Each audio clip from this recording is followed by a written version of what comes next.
तो systemic sclerosis के अंदर नेक्स्ट लिमिटेड स्क्लेरोडर्मा, पहले हमने किया है सिस्टेमिक स्क्लेरोडर्मा, तो अभी लिमिटेड स्क्लेरोडर्मा। और इसके अलावा आपको मैं बताना था कि जो आपका स्क्लेरोडर्मा है, सिस्टेमिक स्क्लेरोडर्मा, उसके अंदर आपकी प्रॉक्सिमल स्किन के इन्वॉल्वमेंट होती है, प्रॉक्सिमल बॉडी के अंदर इन्वॉल्वमेंट होती है, लेकिन इसके अंदर डिस्टली बॉडी इन्वॉल्व होती है, डिस्टल इन्वॉल्वमेंट होती है इसके अंदर बॉडी की, डिजिटल इन्वॉल्वमेंट होती है, और वो स्किन की इन्वॉल्वमेंट होती है, डिजिटली स्किन इन्वॉल्व होता है। लिमिटेड स्क्लेरोडर्मा का दूसरा नाम जो है, दूसरे नाम से ही आपको दूसरा नाम क्रेस्ट सिंड्रोम भी कहते हैं इसको। क्रेस्ट सिंड्रोम क्यों कहता है वो भी आपको बताता हूँ। क्रेस्ट सिंड्रोम,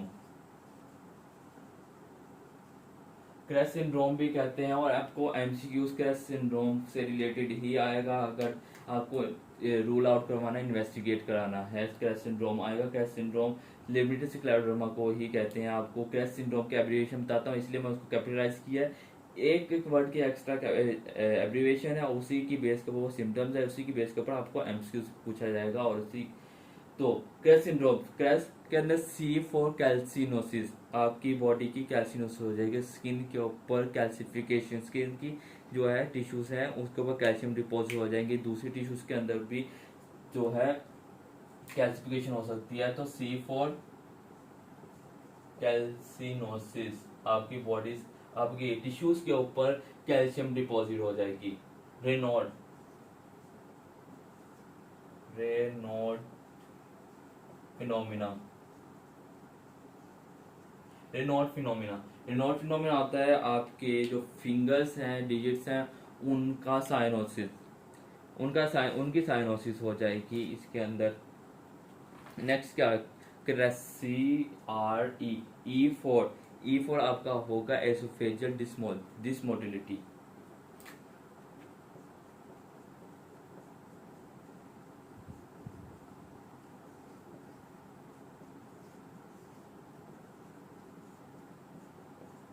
एसोफेजियल डिसमोटिलिटी हो जाएगी। कैल्सिनोसिस होगी, रेनॉल्ड फिनोमिना होगा, आपकी एसोफेजियल डिसमोटिलिटी होगी। एस फॉर स्क्लेरोडेक्टली, अभी आपको बताया रेनॉल्ड फिनोमिना के अंदर साइनोसिस होती है, अब इसके अंदर स्किन की इन्वॉल्वमेंट होगी, स्क्लेरोडेक्टली होगी।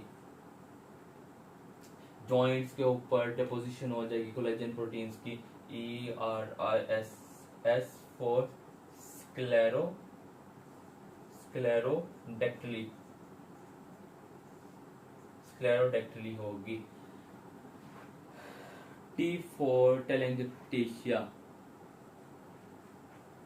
टी फॉर टेलेंजेक्टेशिया, टेलेंजेक्टेशिया आपके स्किन के ऊपर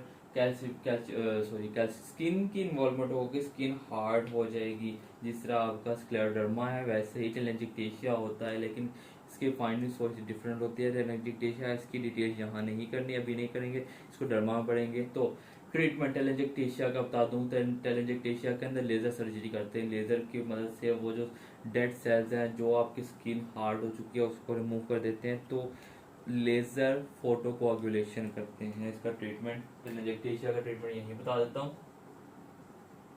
लेजर फोटो कोएगुलेशन करते हैं, लेजर फोटो कोएगुलेशन करते हैं टेलेंजेक्टेशिया के अंदर। अब मैं जैसे कि पहले बताया था लिमिटेड और सिस्टेमिक, लिमिटेड के अंदर आपकी बॉडी के अंदर, लिमिटेड स्क्लेरोडर्मा के अंदर क्या होगा, जो मोस्ट इंपॉर्टेंटली ये इन्वॉल्वमेंट तो होंगे, कैल्सिनोसिस होगी, कैल्सिफिकेशन होगी, क्रेस्ट सिंड्रोम मिक्स हो सकता है डर्मा के साथ। आप अगर इतना ज्यादा गौर से नहीं याद रखते तो दो पॉइंट्स नहीं भूलने हैं, पल्मोनरी फाइब्रोसिस। अब इसके अंदर क्या होगा, क्रेस्ट सिंड्रोम में पल्मोनरी हाइपरटेंशन होगी, इसके अंदर पल्मोनरी हाइपरटेंशन, क्रेस्ट सिंड्रोम के अंदर पल्मोनरी हाइपरटेंशन होगी।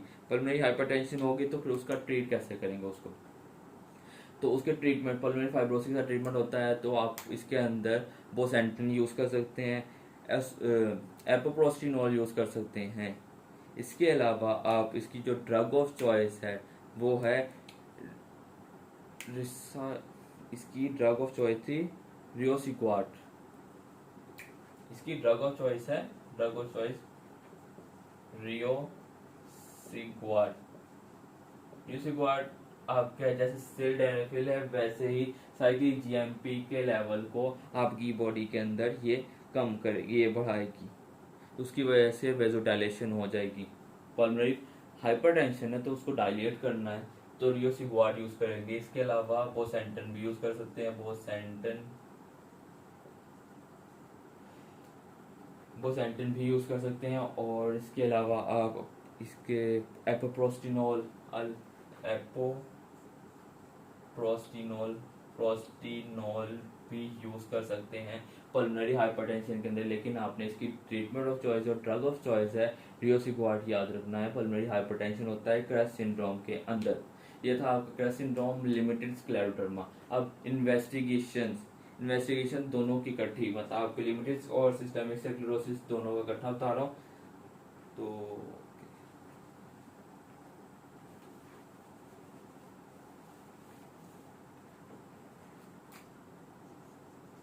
इन्वेस्टिगेशन क्या होगी, एंटीबॉडीज। आपकी जो सिस्टेमिक स्क्लेरोसिस है उसके अंदर आपको सिस्टेमिक स्क्लेरोसिस SCL70 या 70 से याद रखना है, 70 एंटीबॉडीज मिलती हैं सिस्टेमिक स्क्लेरोसिस के अंदर। लेकिन आपकी जो इम्पोर्टेंट है, जो एमसीक्यूज आता है, वो है आपका लिमिटेड स्क्लेरोडर्मा का। तो लिमिटेड स्क्लेरोडर्मा के अंदर आपको एंटी सेंट्रोमियर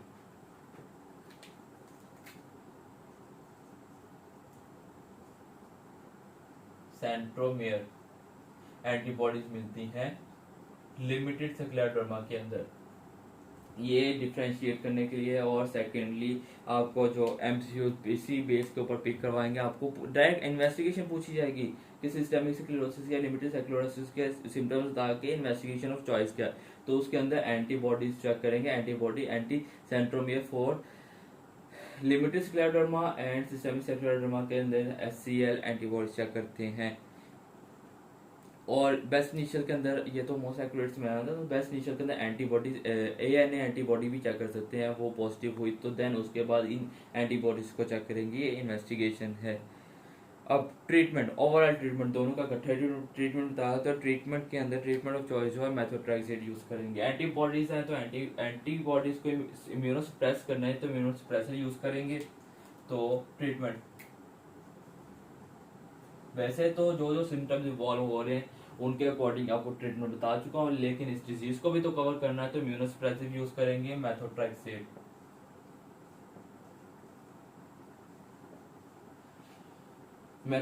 यूज करेंगे। इसके अलावा आपकी, ये था आपका ट्रीटमेंट, बस इतना है। बाकी आपको ट्रीटमेंट और इन्वेस्टिगेशन जैसे जैसे सिम्टम मैंने करवाया सिस्टम, उसके अकॉर्डिंग आपने इन्वेस्टिगेट कर सकते हो। और क्रेस्ट सिंड्रोम नहीं बोलना, एंटी सेंट्रोमियर एंटीबॉडीज नहीं बोलनी, पल्मोनरी फाइब्रोसिस नहीं बोलनी, पल्मोनरी हाइपरटेंशन नहीं बोलनी। ये था आपका सिस्टेमिक स्क्लेरोसिस मतलब स्क्लेरोडर्मा।